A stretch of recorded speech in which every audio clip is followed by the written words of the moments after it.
Hello! Welcome to the Daily Alison. It's the show that you surely heard all about from me.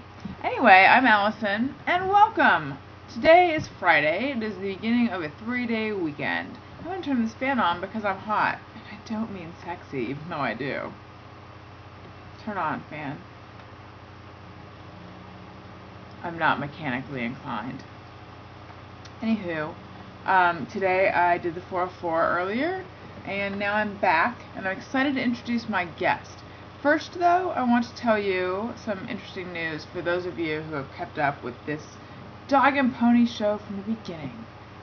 I don't even know what Dog and Pony show means, because it's really much more a duck and bee show, you know, like, it's like a hopeless duck and bee show, and now there's a panda as well. A duck, bee, and panda show. Not to be cliche. I'm just gonna put these guys over here. Anyway, so if you remember, I was whining about an audition that I'd gone on sometime recently. Anyway, I got a call back for it. So this is good news because I thought I totally sucked a lot, and I think I might just suck a bit, you know? Okay, so my guest today is Rhett Reese. He, for those who don't know, because he's a behind-the-scenes kind of guy, so you might not know his name, he created the Joe Schmo Show, which was like my very favorite reality show ever, and he and I will talk about that. But I'll just tell you a little bit about what it was. It was this fake reality show where this one guy thought the whole thing was real, but everyone else besides this guy, Matt Kennedy Gould, were actors hired to play reality show types, and it was amazing, and it lasted 2 seasons, and I loved it to death. I tell you.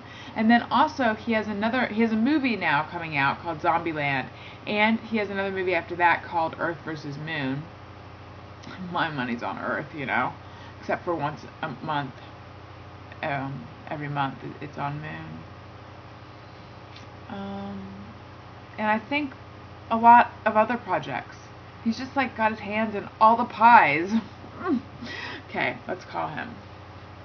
A little bit earlier than he's expecting me to call, so he can enjoy the element of surprise.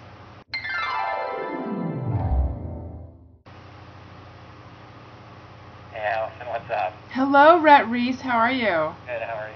I'm good. So you're on the show. It has started. It has started? Yeah. Do you need a few moments of chatter before? I am ready. That's exciting to have it, just start like that. I enjoy it. I know. I have it, I don't like to mess around. I like to just jump right in. No, you're never one to mess around. Nope, I'm all business when it comes to this show. There may have been 4 minutes of me talking about I don't know what before I called you, but once I call you, it's like, here we go. Well, I feel privileged to be able to join at the 4-minute mark. Ah, and we are honored to have you, even though it would have been nice to have your face, guy. Yeah, I mean, my face is a little overrated. No, you have a great face. What's that? You have a great face. Well, thank you. You're welcome. Go ahead, what were you saying? Are you fishing for me to say you have a great face as well? Oh, no, but I mean, if you want to say it, thank you. You do. Thanks. I wasn't fishing, though. I was complimenting your face. Oh, well, thank you. So awkward all of a sudden. My God. Not at all. I know. What's going on? Did you just say what's going on? Yes. No, I was going to say to you what's going on. You're in Phoenix, right? What's going on? Yes. We have a movie coming out, which is really, really exciting. That's Zombieland, right? Correct. Yes. So tell me and the viewers about that.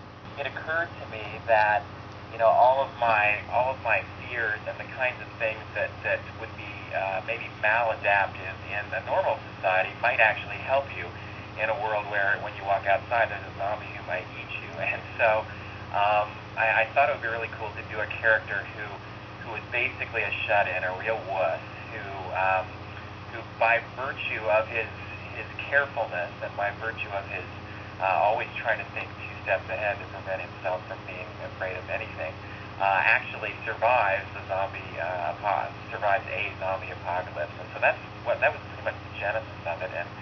And Paul Wernick, my writing partner, and I started to flesh out the world, and decided that it might be fun to pair that kind of character with a character who's just a huge badass, the kind of character who not only doesn't run from trouble but runs toward trouble, and that became a great foil for the first character. And so we got Jesse Eisenberg playing the first, and Woody Harrelson playing the second, and they have a lot of fun, banging around in a world of zombies. And now that was originally a TV script, right? That's correct. It was originally a TV pilot. It was intended to become, obviously a series that went on 8 years and lasted until syndication and made us all into Larry David, And right.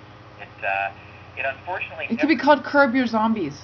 Yeah, it did sell. It sold to CBS, but they never made it. They never made the pilot. And an executive over at Sony, Chris Parnell, and our producer, Gavin Malone, just had faith in it, and they convinced Sony to let us turn it into a made-for-TV movie, which we did, and they paid us to do that. And when we finished with that, Gavin looked at the script and said, this is way too expensive. It really has to be a full-on movie.